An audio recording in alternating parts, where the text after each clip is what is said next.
Glória a Deus. Amém. Paz do Senhor Jesus. Amém. Vamos orar mais um pouquinho. Senhor nosso Deus, nós viemos, ó Pai, do nosso trabalho, das nossas casas, ó Pai, desses dias que nós tivemos, ó Pai. Nós sabemos que o Senhor cuidou de nós para que pudéssemos estar aqui. Venha, Senhor Deus, trazer, Senhor Deus, algo especial para nós essa noite, que nós possamos ter a nossa fé cada vez mais alicerçada, ó Pai, nas Tuas promessas. Aleluia. Pai, nós sabemos que o Senhor é aquele que faz, aquele que instrui, aquele que nos ajuda em todas as coisas. E nós te pedimos agora, Pai, que venha abençoar cada um de nós, no nome de Jesus. Amém. Glória a Deus. Glória a Deus. Aleluia. Eu esqueci meu auxiliar em casa, rapaz. Eu saí correndo, meu auxiliar está chegando. Ele vai precisar me ajudar hoje. O Gustavo. Eu vim, né, que eu não podia perder a hora, e ele foi tomar banho na correria. Eu deixei ligar para a mãe dele, mas como eu sei que a mãe dele atrasa de vez em quando, né? Eu não vou me atrasar, mas eles estão chegando aí. E ele tem que me ajudar hoje, que ele tem um tema aqui para me ajudar. Bom, eu também peço perdão porque eu não sabia que a tela ia estar inteira e eu me adaptei à tela pequena. Aí eu imprimi algumas cópias aqui, mas nós vamos usá-las. Bom, vamos voltar para o filme, né? Eu gostaria que fizéssemos aquele filminho de 3 minutos que a gente tentou colocar semana passada, não tinha som. Você edita o vídeo, né, Rubem? Se alguém veio falar que não tinha som, que eu não me adaptei, vai ficar ruim o vídeo, né? Tira essas coisas. Em 485 a.C., quando conquistada pelos babilônios, Israel era uma terra árida, onde os poucos camponeses que habitavam davam duro para sobreviver. Esta era a terra que Deus havia prometido para Abraão, Isaque e Jacó, e aos seus descendentes para sempre. Toda a terra que você está vendo, darei a você, Abraão, e a sua descendência para sempre. A terra não poderá ser vendida definitivamente, porque ela é minha. O povo que orgulhosamente habitava a terra prometida foi dizimado, espalhado e levado à Babilônia, onde passou 70 anos, conforme predito por Jeremias. Toda esta terra se tornará uma ruína desolada, e vocês estarão sujeitos ao rei da Babilônia durante 70 anos. Muitos judeus haviam voltado a Jerusalém para reerguer o templo, mas o resto da cidade estava em ruínas, suas paredes derrubadas e portões queimados. Em meio à desolação, Deus inspirou o profeta Zacarias a proferir uma das profecias mais notáveis já registradas. Ela predizia o período bíblico conhecido como os últimos dias. Farei de Jerusalém uma taça que embriague todos os povos ao seu redor. Farei de Jerusalém uma pedra pesada para todas as nações. O cumprimento dessa profecia após o admirável renascimento de Israel em 1948 é constatado pelo mundo todo. Exatamente como previsto na Bíblia, ao invés de Nova York, Berlim ou Moscou, a pequenina Jerusalém é o fardo maior dos países do mundo. O peso que ela tem é tal que o Conselho de Segurança das Nações Unidas dedicou quase 1/3 das suas deliberações a Israel, que representa apenas 1/10 da população mundial.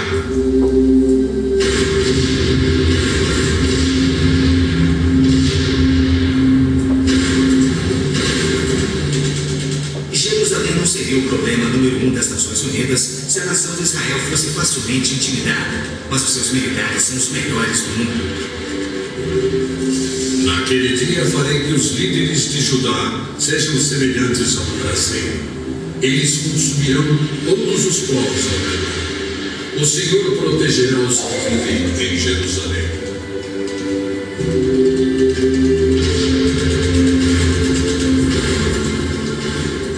E exatamente como previsto, Israel tem devorado quem o ataca, vencendo todas as guerras, apesar de enormes desvantagens.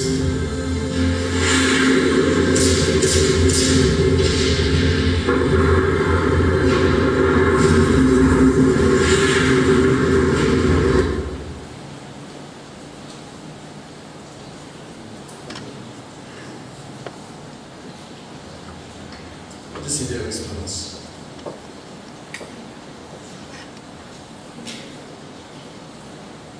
Obrigado.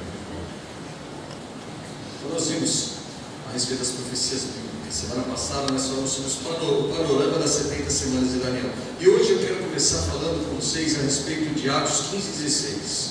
Para a gente pegar e emendar a semana passada, a quinta-feira passada, para o dia de hoje. Atos 15 e 16.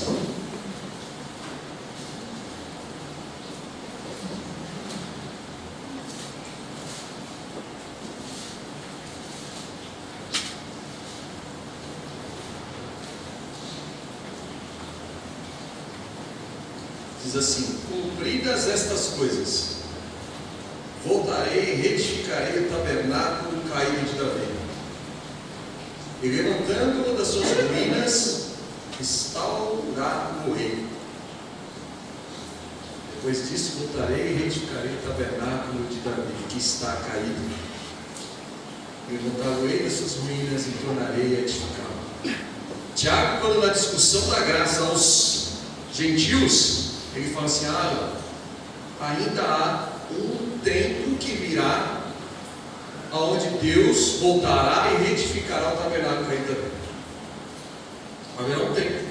Então, a pergunta dos apóstolos, quando Jesus está sendo levado aos céus, qual que é? Quando o Senhor restaurará o reino de Israel? Nós vimos isso, né? Lá em Atos capítulo 3, Atos capítulo 1. Nós vimos isso semana passada, só para a gente fazer a nossa costura aqui. Está lá no capítulo 1, verso 8. Perdão, um pouquinho.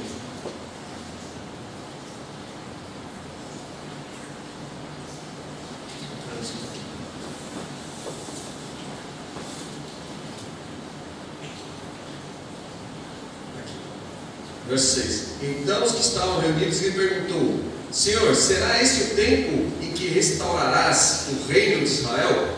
Atos 1:6. E ele falou assim, respondeu-lhes: não vos compete conhecer tempos e épocas. Aí o que acontece? Em Atos capítulo 15, 16, a igreja está num dilema, porque até então todos os crentes são judeus. E a partir da visão que Paulo tem, ou que Pedro tem, e a partir da conversão de Cornélio e a sua casa, começaram a questionar: peraí, isso que Deus está fazendo não é só para nós, os descendentes de Abraão? E Tiago, pelo poder do Espírito Santo, fala assim, lá, está dizendo assim, conferem com isto as palavras dos profetas, como está escrito. A discussão que está no capítulo 15 é exatamente essa.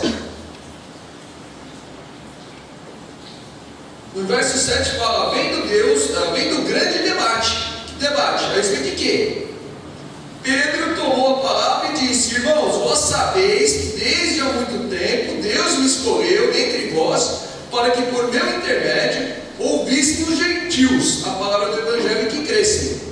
Ora, Deus que conhece os corações, Deus deu testemunho, conhecendo o Espírito Santo, e eles, como também a nós, nos concedera, e não estabeleceu distinção alguma entre nós e eles, purificando-nos pela fé o coração. Então olha só, verso 7, havendo um grande debate. Debatendo o quê? Será que os gentios vão fazer parte disso? Será que eles também podem receber o Espírito Santo? Será que eles podem ser salvos? Será que eles podem participar do que Jesus está falando? E no verso 16, ele fala assim: cumprida estas coisas. O que é isso? Cumprido estas coisas. Passando o tempo da graça, ele voltará e reedificará o tabernáculo caído de Davi. Aí o que está escrito lá em Lucas 21, 24? Aqui eles começam a entender, eu falei no domingo, né? Que eles, não é esse o outro, eu falei que a revelação progressiva, eles começam a entender em Lucas 21, o que está escrito em Lucas 21, 24.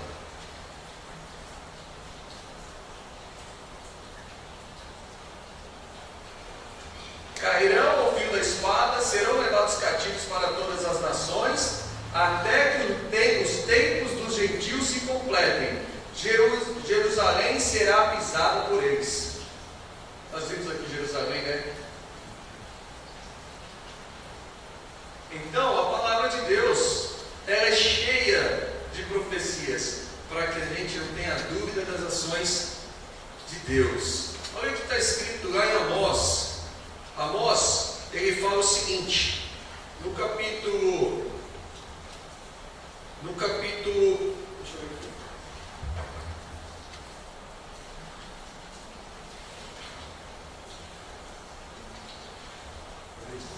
3:7. Certamente o Senhor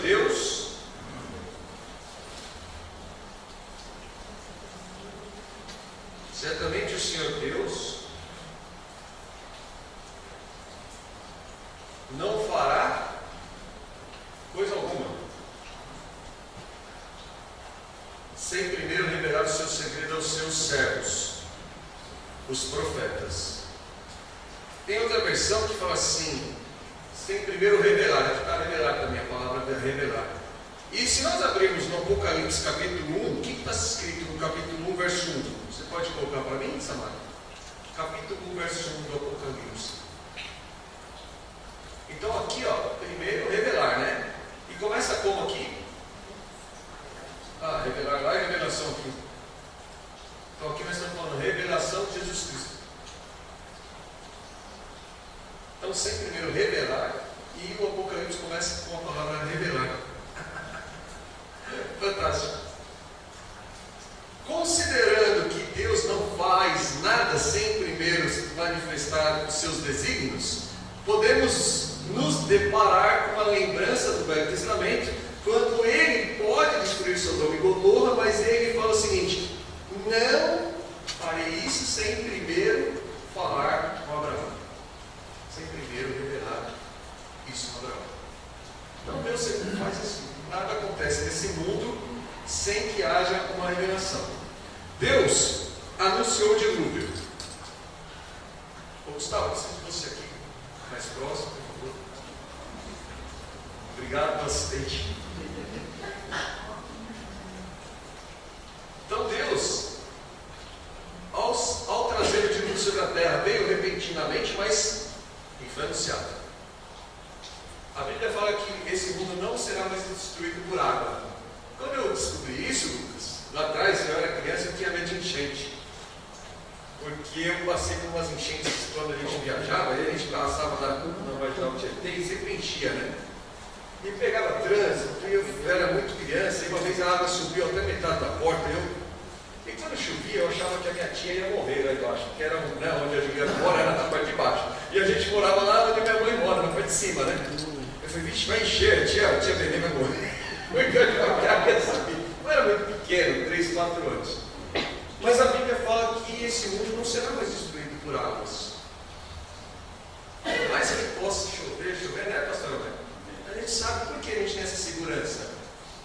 Você não se preocupa. A Bíblia fala, não será destruído por águas.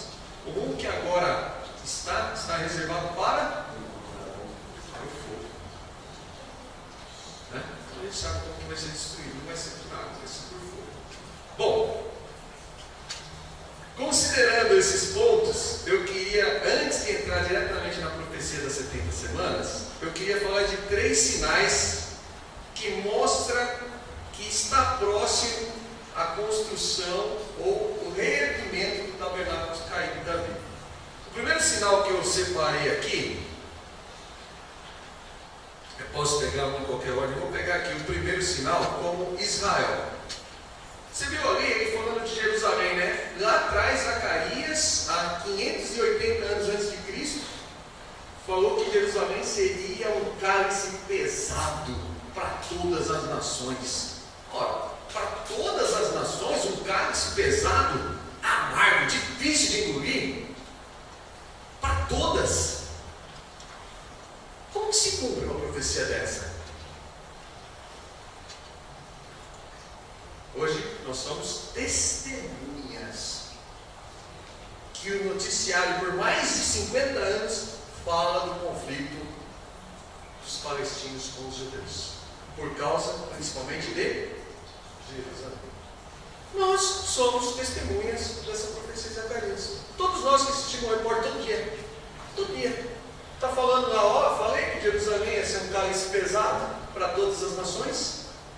Você sabe o que aconteceu em 1973, pastor Américo? O senhor já estava ali, né, trabalhando, todo dia, ia levar meu sustento para casa. A dona Cida fala: poxa, você hoje chegou tarde, cansado, né, Américo?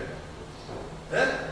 Não é? Em 73, Anderson, você não era nem nascido ainda? Quase, né? Teve a guerra entre judeus, entre Jerusalém, entre Israel e o Egito. E o Egito, que tinha um exército 10 vezes maior que Israel, eles vão perder a guerra. Os países árabes revoltados vão montar a OPEC, que todo mundo conhece, Organização dos Países Exportadores de Petróleo. E vão aumentar, sabe, Thales? Sabe o que vai fazer? Vão aumentar o preço do petróleo em 20 vezes o seu valor. Sabe o que acontece com as indústrias dos Estados Unidos? Ford, Chevrolet, que fazia aqueles carros grandes, Dodge, Dart, Galaxy, Landau, né? Lá tinha os nomes, né? Sabe o que vai acontecer com esses carros? Impossíveis de serem mantidos, porque o preço do petróleo aumentou. E o Brasil estava crescendo a uma taxa de 5, 6% ao ano. Era o milagre econômico brasileiro. Você sabe o que é você ter 6% de PIB ao ano? Era muito mais que a China é hoje. Era o milagre econômico brasileiro. O pastor Daniel testemunhou, a Leila testemunhou desses dias. Você viveu isso, né, pastor? O pastor teve um Maverick, né, pastor?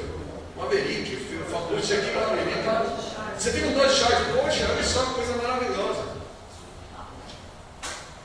Quem conseguiu manter um Dodge Charger depois de 73? Ninguém. A Toyota consegue entrar nos Estados Unidos, por quê? Porque ela fazia carro barato, consumia pouco, pequeno. A Toyota consegue penetração no mercado e começa a mudar a história do mundo. Aonde começa a mudar a história do mundo? Jerusalém. Mexeu com o Brasil, a inflação nossa se disparou porque a gente não era produtor de petróleo. Mexeu na sua casa, mexeu lá na sua família, mexeu lá no seu pai, mexeu lá, sabe quem mexeu? Jerusalém. Pode estudar, irmão, pode estudar a história, aconteceu. E o Brasil nunca mais foi o mesmo, depois de 72, 73, nunca mais. Porque ele se tornou um dos maiores devedores do mundo, porque o Brasil não tinha petróleo, o petróleo encareceu tanto, tinha que importar. A balança comercial caiu, tivemos que pedir dinheiro emprestado pelo FMI, a dívida externa explodiu, a gente tinha aqui, o problema começou a inflacionar e chegou ao ponto que a gente não tinha dinheiro e começamos a imprimir dinheiro para pagar aposentado. Mas isso aí é a história do Brasil. Mas a história do Brasil amarrada com Jerusalém. Tudo está assim. E hoje nós vamos falar de algumas coisas. Então Israel é um sinal de Deus, é um termômetro, é um relógio, é um ponto para que a gente observe. E a gente começa a ver desde a cena que não dá para mim falar em uma hora aqui tantas coisas. Outro ponto que eu vejo como um sinal dos últimos dias. A forma que vivemos hoje. Eu falei sobre a história dos cavalos, né? Até o pastor Daniel, cavalo, meu avô, meu bisavô, meu tataravô, e agora é carro voador, né? Carro elétrico. Isso só tem 100 anos, pessoal. Os outros gerações que você não tinha. Demorava 300 anos para ter uma evolução de algo. Era sempre igual, né? Lamparina, tinha de apareceu o painel de pressão. Demorava mais 200 anos para aparecer uma coisa nova. Hoje não. Então, esse modus vivente, né, esse modus operandi, vamos dizer assim, esse modus de vida que a gente tem, ele é um sinal, alguma coisa aconteceu, só que a gente não consegue percebê-lo, porque a gente está vivendo dentro dele. Mas eu vou falar, peraí, irmã, peraí, Sidney, você, em 1997 não tinha internet no Brasil, não tinha. O Google, eu só ouvi falar no ano 2001, primeiro motor de busca que eu ouvi falar.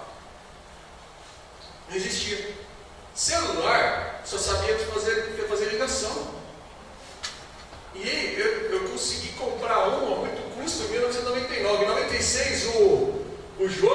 carregava a gente de ônibus, ele trouxe um celular desse tamanho que todo mundo ficou vislumbrado.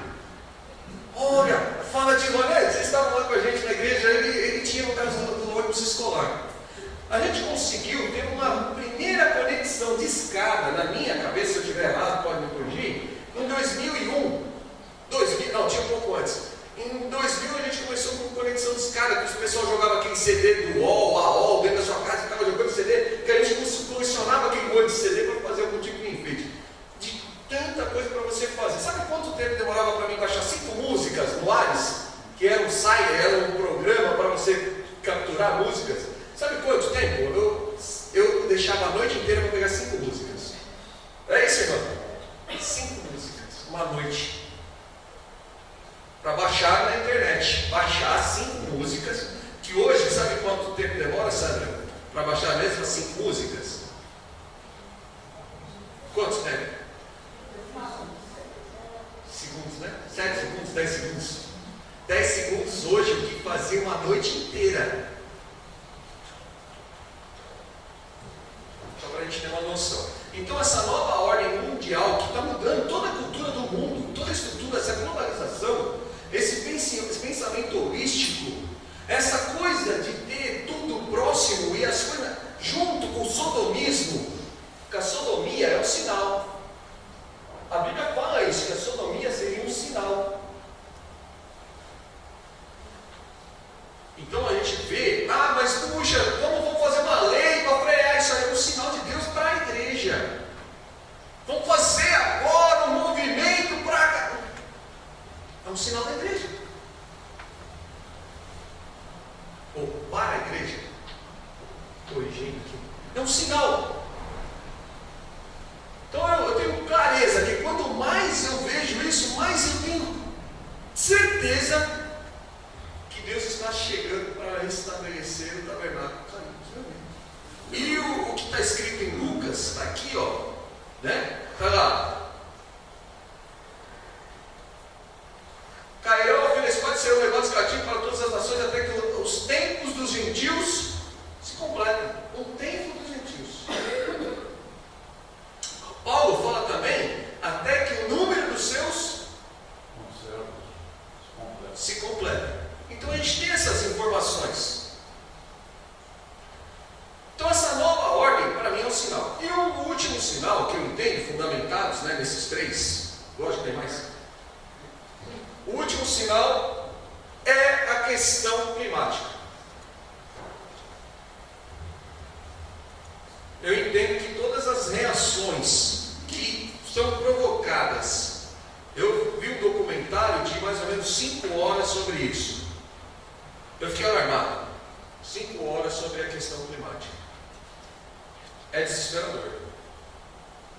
Não é algo simples de encarar.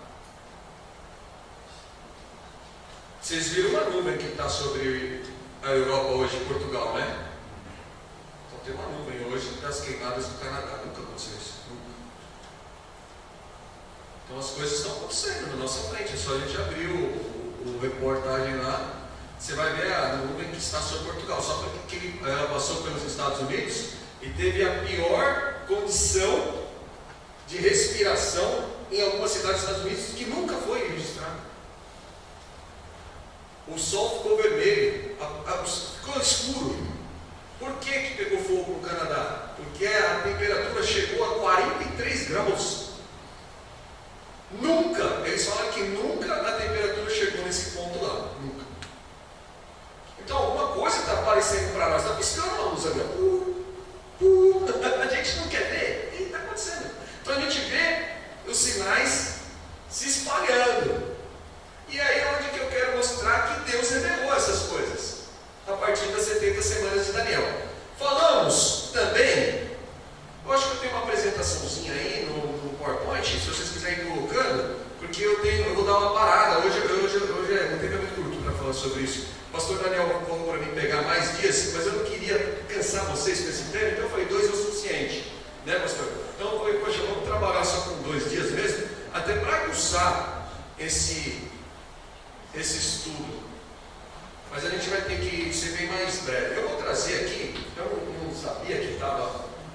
Eu vou pedir para Gabriel, Gustavo, distribui para mim isso aqui que vai ficar mais fácil cada um olhar. Eu pensei que a terra estava pequenininha.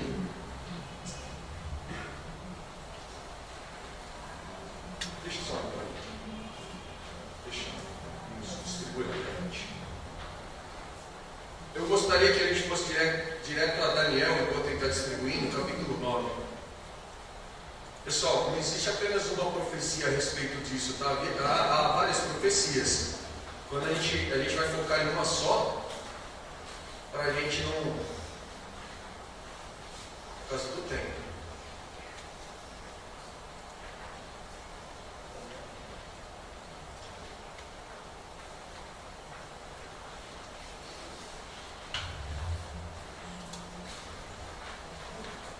É uma ilustração simples, né? Mas eu acho que é entendível.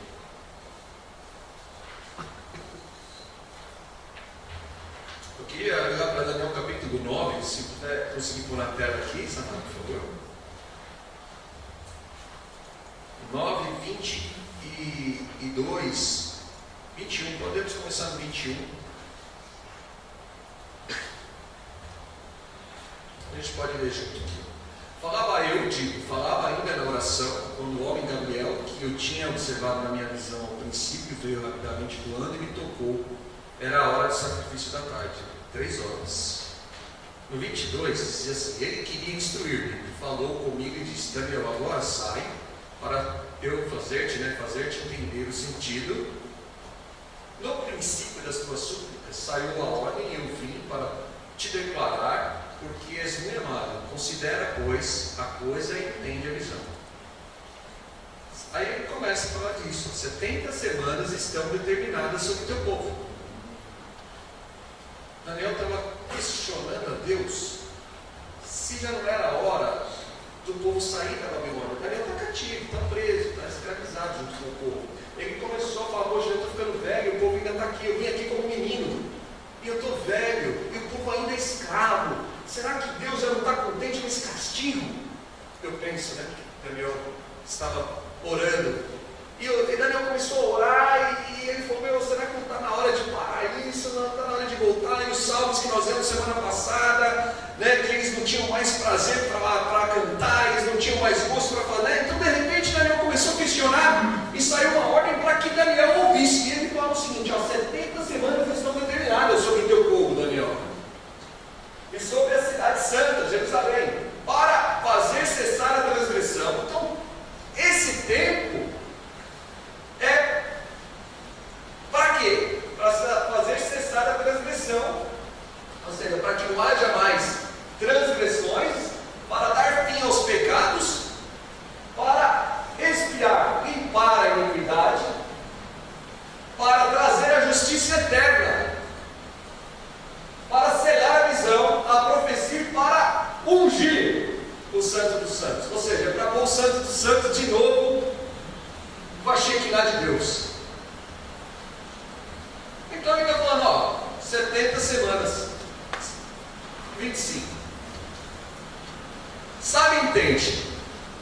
Aí ele fala assim, o anjo Gabriel para Daniel: desde, ou a partir de, da ordem para restaurar e para edificar Jerusalém, até o Messias, né? O pastor Daniel falou aqui, semana passada, ungido. Ungido significa o Messias, ou Cristo, né? Se você estivesse traduzindo para o grego seria Cristo, se estivesse traduzindo seria, né, Messias. E ali, então claramente, até Cristo. Eu poderia, pastor Daniel, traduzir assim? Não, poderia traduzir assim, até Cristo. Só que a nossa Bíblia está ungida. Se tivesse ali até Cristo, a gente fala: não, está escrito Cristo. Mas está escrito. É a mesma coisa, só que em Cristo é em grego.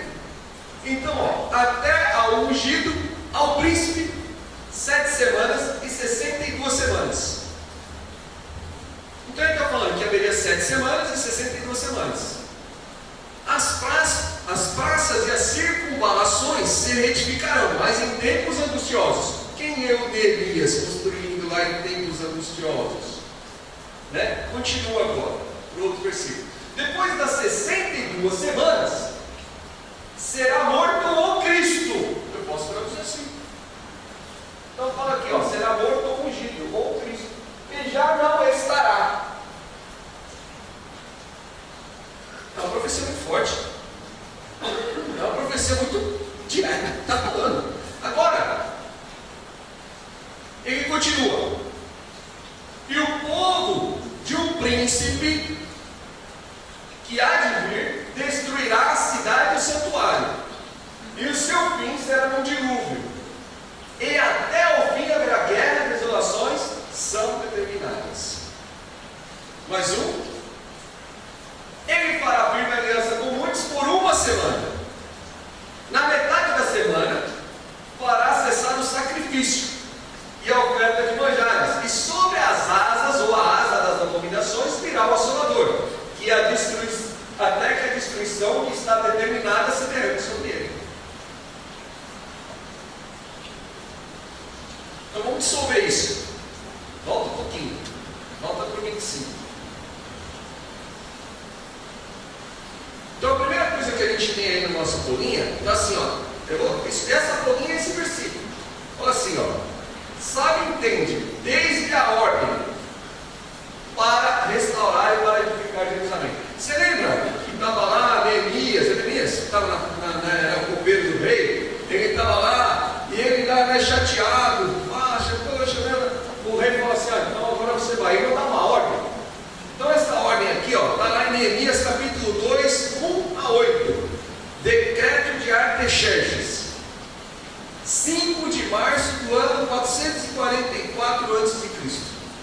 Então ali foi dada uma ordem. Ordem para quê? Para restaurar e para edificar Jerusalém. Então está aqui, a ordem foi dada, e ele fala, a partir da ordem, 62 semanas até o ungido.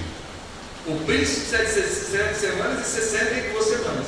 Ou seja, 69 semanas. Está aí, 69 semanas são 62 mais 7. Só que no hebraico, a palavra semana, quando nós traduzimos para o português, é a palavra semana. Mas quando nós voltamos para o hebraico, no hebraico a palavra Shabbat, se não me engano. Deixa eu só olhar aqui para mim correr. A palavra, se não me engano, é essa. Que significa 7. Então não existe a palavra semana. A palavra semana, na nossa tradução, a palavra deles é 7. Ou seja, quando nós traduzimos, ela veio para semana.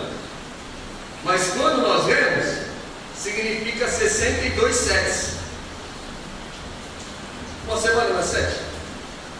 7 não é uma semana? Se eu falar assim, vamos pegar uma semana de laranja aí, pode ser para usar assim, né? Não vamos matar o português, né? Mas uma semana de laranjas, o que você faria? Você já pulou 8 laranjas? Você não põe 5 também? Você só tem uma opção para uma semana de laranjas. Tem gente que tem a semana de 2 dias aqui, né? 7. Então, se nós pensarmos assim, desde a saída da ordem para restaurar e para edificar Jerusalém até o ungido, 7 semanas e 62, dá 69.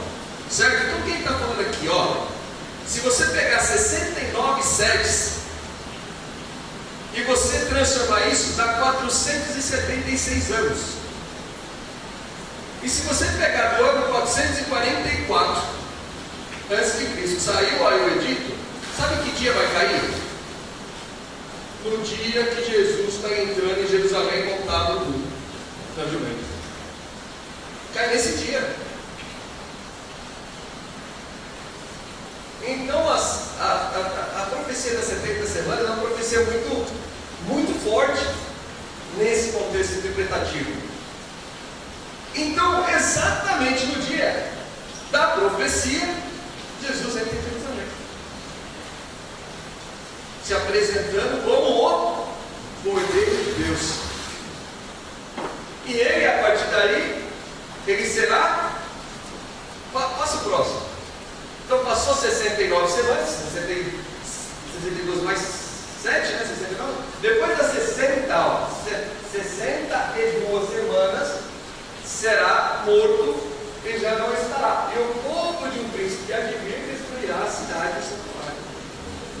O povo de um príncipe que há de vir. O povo é quem? O príncipe que há de vir ainda não veio. O povo dele é o que vai destruir a cidade e o santuário. Mas o príncipe não veio. O príncipe vai ser falado mais adiante. E o seu fim será no dilúvio, até o fim do papá. Mais um versículo. Ele, quem? O príncipe, fará a primeira aliança com muitos, por uma semana. Quando a gente falou a respeito do começo, voltando lá, só para mim encerrar essa parte, volta mais um pouquinho. Mais um pouquinho. Volta um. 70 semanas estão determinadas. Para quê? Para fazer cessar, para dar fim aos, para expiar a iniquidade, para trazer a justiça eterna. 70. Quantas foram gastas até Jesus? 69. Está faltando uma. Essa uma é o livro do Apocalipse. Essa uma semana é o livro do Apocalipse, a partir do capítulo 4. É assim que a gente entende o Apocalipse no dispensacionalismo. E aí a gente vê que tem gente que fala assim, a grande tribulação, a tribulação é meio, né? Então aí o que acontece? Olha adiante, Samara, para mim, por favor. Mais um. Ele fará uma aliança com muitos, com os judeus, por uma semana. Uma. Só que na metade da semana, para cessar o sacrifício. Ou seja, o templo judeu tem que estar construído, porque senão não tem sacrifício. E as 69 semanas, até a 70ª semana, nós temos uma lacuna. Por quê? Se você entendesse o pensamento do judeu, Jesus tinha que voltar 7 anos depois que ele ressuscitou, porque só falta uma semana. Mas Jesus não voltou depois de 7 anos, porque o livro de Atos parece que Jesus já voltou imediatamente. Então, pela profecia, Jesus teria que voltar depois de 7 anos. E os apóstolos estavam esperando, eles subiram, vão ficar aqui olhando. E aí, o que é? Quando é que o senhor vai voltar? E o reino vai estar lá ou não vai estar lá? E quem está esperando o quê? O que você quer, senhor? De repente começa a converter pessoas, e ele começa a falar o que lá em Amós, lá em Atos 15:16. Ele fala, então depois que Deus falar do seu amor para todos os gentios, ele voltará e edificará o tabernáculo de Davi. Então tem um tempo chamado tempo da graça. Esse tempo da graça é o relógio de Deus parado esperando a gente pegar o ônibus. Sabe o ônibus que fica parado e vê você correndo até o ponto? Ele fica parado ali até você chegar, porque você está atrasado. Como nós estamos atrasados, Deus, Ele esperou por nos ali. Essa espera de Deus para que você pegue o ônibus chama-se graça.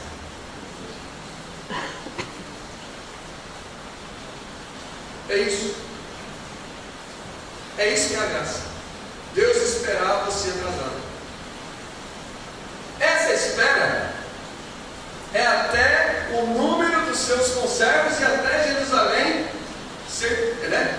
O que nós lemos aqui, se completarem dentro desse texto todo que nós falamos. Amém? Eu tentei ser o mais claro possível dentro desse texto. Aí é lógico que a gente não tem mais tempo.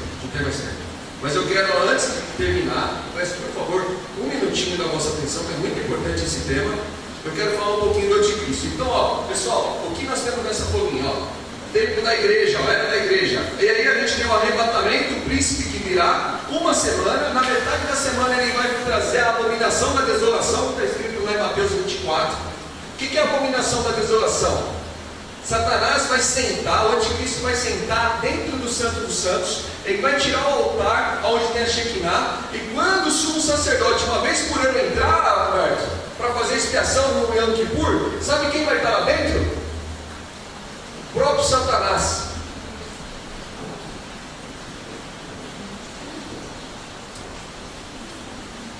E aí o povo judeu vai falar, nós crucificamos. Aí entra nas profecias de Zacarias, E eles chorarão amargamente como aqueles que choram por ter perdido o filho primogênito. E haverá um choro, a Bíblia fala do choro de Jerusalém, meu. Ó, é impressionante. Fala que o choro será tão estrondoso que eles vão lembrar, e vão falar, nós crucificamos mesmo o Messias. As escamas vão cair. Nessa hora é que a mulher vai ser protegida no deserto. Que o dragão vai lançar um rio contra ela. Mas a terra abrirá sua boca e ela vai ser protegida. Mas depois que eles verem a abominação da desolação que falou o profeta Daniel. E Jesus ainda fala, quem lê, entenda. Bom, eu sei que é um assunto que não é comum, mas eu queria pular. Deus abençoe vocês, mas eu quero agora ir para um outro tema. Eu quero falar do sinal do anticristo. Eu queria que o Gustavo viesse aqui um pouquinho. O Roberto me pegou esses dias e falou, vai ter um sinal, vai vir umas luzes do céu, os satélites, vai fazer umas transparências, vai parecer que Deus está voltando, é mentira. Eu até brinquei com o Roberto, né, Roberto? Eu acho que a coisa é muito mais tensa. A gente fez um pequeno estudo do chat GPT. O Gustavo vai falar um pouquinho que ele viu sobre o chat GPT. Mas é muito rápido, 3 minutos, mas é impressionante, tá? Eu não vou conseguir falar com ele. Ele não sabia que era problema. Rapaz. Então, pessoal, não preparei nada. Eu estou aqui de cara larga. Eu tenho um estudozinho de 3 horinhas sobre inteligência artificial e ele me pegou aqui numa hora. Se vira aí, né? Um favor. Eu vou te chamar aqui porque eu preciso você passar umas perguntas para mim, porque eu não consigo montar um raciocínio que resolve com você, porque eu não me preparei hoje, então é um pouco mais difícil, como eu só estudei ontem, eu não sei nada, então. O que nós vamos falar aqui é algo muito sério, esclarecedor. É algo que vai mudar o nosso pensamento sobre os dias atuais. Então não é algo simples, eu queria trazer esse tema aqui. Esse tema é alarmante. Ele falou para mim ontem, pai, eu estou assustado. O que vai acontecer no mundo nos próximos anos é impressionante. O mundo desenvolveu uma inteligência artificial capaz de pensar por mais de 1 milhão de nós ao mesmo tempo. E esse pensamento ele não tem limites morais. Tá, mas vamos lá. Primeiro, como que você sabe a respeito dos resultados dessa inteligência artificial? Então, teve uma conferência sobre as inteligências artificiais há alguns meses atrás. Teve uma conferência sobre as inteligências artificiais há alguns meses atrás. E só para, na verdade, contextualizar, eu fiquei realmente com medo disso. Foi algo que me impressionou. Não foi. Quando o ChatGPT saiu, para contextualizar antes disso, eu achava que ele fazia redaçãozinha, pegava, fazia continha de matemática, e era para isso que eu usava, sinceramente. Mas quando eu fui um pouco mais a fundo para conhecer sobre a inteligência artificial, eu me assustei. Não é que nem você que sabe do Atari, que o videogame lá com o personagem legalzinho, e fala, meu, isso aí é legal, cara, ó, show. Isso vai fazer com que você não saiba mais o que é real e o que não é. Então, a gente, por exemplo, você tem um áudio de 3 segundos de você pregando aqui, o Zé Dark Scott.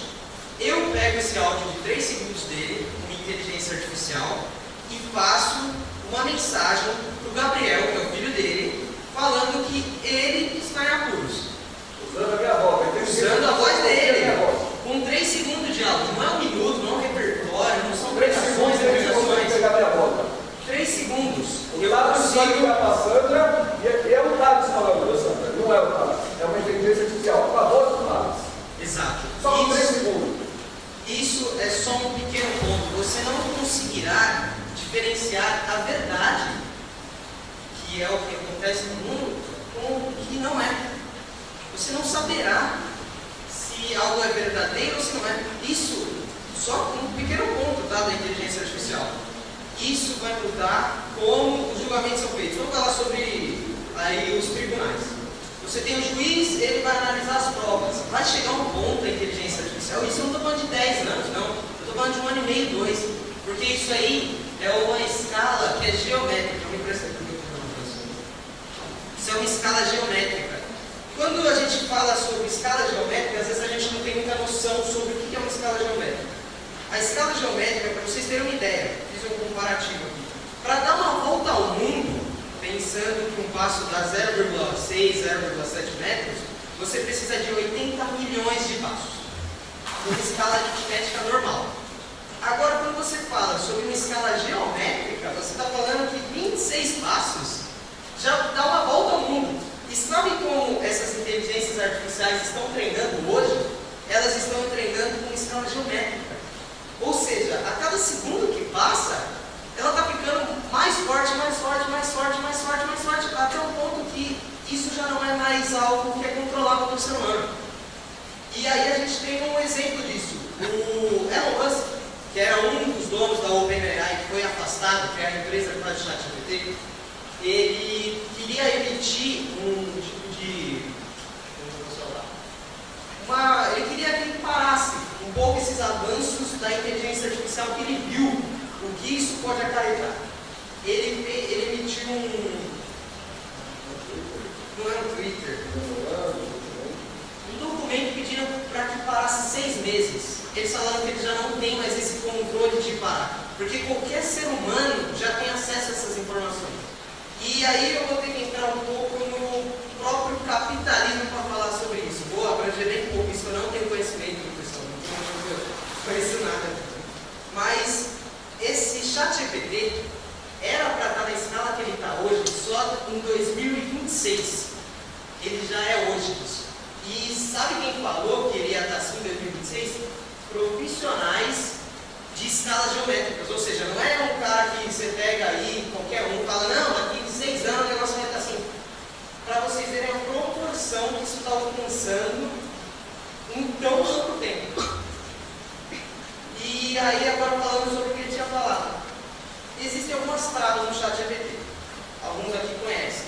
Ele não pode mentir, ele não pode persuadir a pessoa que está falando com ele, todas essas coisas. Só que existem algumas travas hoje já disponíveis para pessoas comuns que fazem com que ele não tenha mais essas limitações.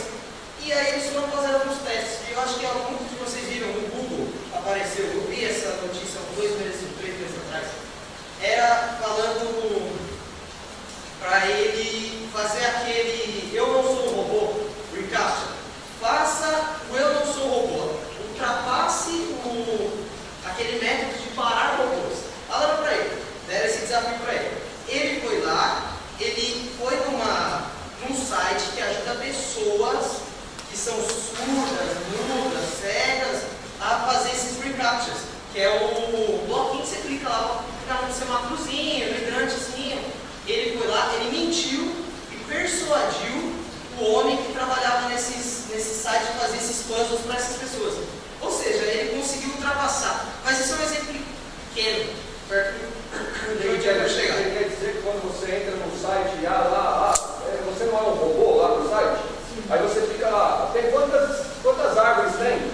Aquilo lá, na verdade, quando você faz aquilo, você está ajudando o sistema de carros elétricos autônomos. Você está ajudando o Elon Musk quando você faz aquilo. É praticamente isso. O robô começa a entender o que é árvore, nós estamos ajudando todo mundo, né? E o robô, ele começou a persuadir e empurrou essas travas. Com uma pessoa fazendo tudo isso por trás dele. Só que aí é onde eu quero chegar. É nessa conferência da inteligência artificial que houve, há algum tempo atrás, as pessoas que trabalham por trás dessa inteligência artificial, simplesmente não sabem o que está acontecendo com essa inteligência artificial.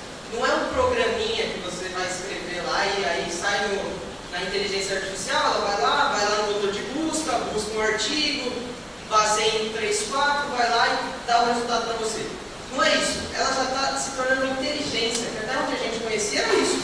O motor de busca, o Google, o Bing, e outras aí, Cortana, tudo isso aí. Esse não, ele tem a capacidade de pensar e desenvolver o próprio pensamento. Agora você imagina, no ChatGPT 3.5, se eu não me engano, essa aqui eu não anotei aqui, ele já tinha um QI de 155. Einstein tinha um QI aproximado de 160.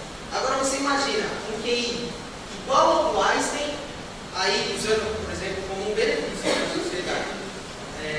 Um QI igual ao do Einstein explicando para uma criança como fazer uma conta de aritmética. É incrível, porque ele tem uma capacidade muito maior do que o professor de uma escola. Aí, vamos continuar aqui. Quanto aos empregos de locutor, por exemplo, o locutor vai desaparecer. Nos cinemas agora existe uma inteligência artificial de lip sync, que ela faz o lip sync e faz com que a voz, por exemplo, do Leonardo DiCaprio. Você tem o Leonardo DiCaprio lá, que você está assistindo no Titanic, e aí você tem o dublador do Leonardo DiCaprio, para o Brasil, para o português. O que acontece hoje? Vai começar a acontecer nos cinemas agora. O Leonardo DiCaprio vai falar com você em português, simplesmente por uma renderização. Então, os trabalhos de dubladores, animadores, tudo isso vai acabar. E aí não dá para explorar quando eu começo aqui a pegar o caminho aí. Fica da hora. Tem mais coisas que a gente nem vai falar, porque esse chat GPT já começou a fazer maldade. Tá? Aí já está se perdendo. Só que, como essa progressão é gigantesca, daqui a pouco ele está com uma capacidade muito grande. Muito grande. Então, a cura do câncer, só para ter uma ideia, ele vai ter a capacidade de trazer a cura do câncer, essa é a inteligência artificial.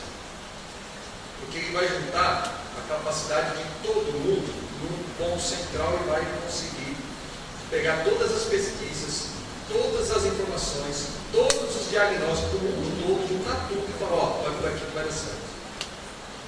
É algo impressionante. E vai trazer um monte de benesses. Só que aí eu leio o Apocalipse capítulo 13 e falo o seguinte, pastor Neto. E ele deu poder para que a imagem da besta falasse. E todo mundo adorasse não adorasse a besta, adorasse a imagem da besta. Porque ela vai ganhar vida. Só para terminar, para a gente orar, pedir para o Humberto me orar de novo, pastor. Pegaram uma pessoa, pastora Maria, Cílio, anos, pastor Dorival, ele não falou, mas ele estava falando, essa pessoa, ela foi fazer uma ressonância. A ressonância é aquele que faz o fatiamento do sangue. Ressonância. Tomografia. Acho que é isso. E essa inteligência reproduziu o que aquela mulher viu. Através do fluxo de sangue do cérebro, ele reproduz. Ela viu lá o farol antes da batida e tal, o farol vermelho e tal, e o carro vindo, o ônibus atravessando, uma criancinha, e mostra no vídeo lá. Ninguém sabe como isso é feito, esse é o ponto. Ninguém sabe, mas essa inteligência já faz isso. Pessoal, é algo sério e a gente só começou, só que não vai demorar, pastor Daniel, não vai demorar agora 20 anos para mudar isso, para avançar isso. Isso é geométrico agora. Entramos, o botão, irmãzinha, virou. Alguém ligou isso. Você sabe o único jeito de desligar, Sandra? É ninguém postar mais nada na internet, celular, nada, porque ela vê tudo. Tudo que a gente escreve vira a inteligência dela. Tudo que você põe em qualquer aparelho eletrônico, Thales, se transforma em conhecimento dessa mente. O único jeito da gente parar isso é a gente não trabalhar mais digitalmente. É voltar para os livros, escrever a mão e mandar carta. Você acha possível? Eu não acredito, irmão. Eu acredito que agora a igreja vai passar por uma menina. Eu acredito, não tenho prevenção. Segurança. Pode ser que Deus tenha mais misericórdia ainda para derramar. Amém? Uma pergunta rápida. A inteligência artificial aí, esses dados aí eu mandei para o Roberto. Os caras vão criar um sistema no planeta que vai representar a volta de Cristo para liderar as pessoas. Mas são luzes e a luz vai falar pela cabeça de cada um. Eu acredito que vai ter. Pessoal, chegue no cérebro das pessoas. Né?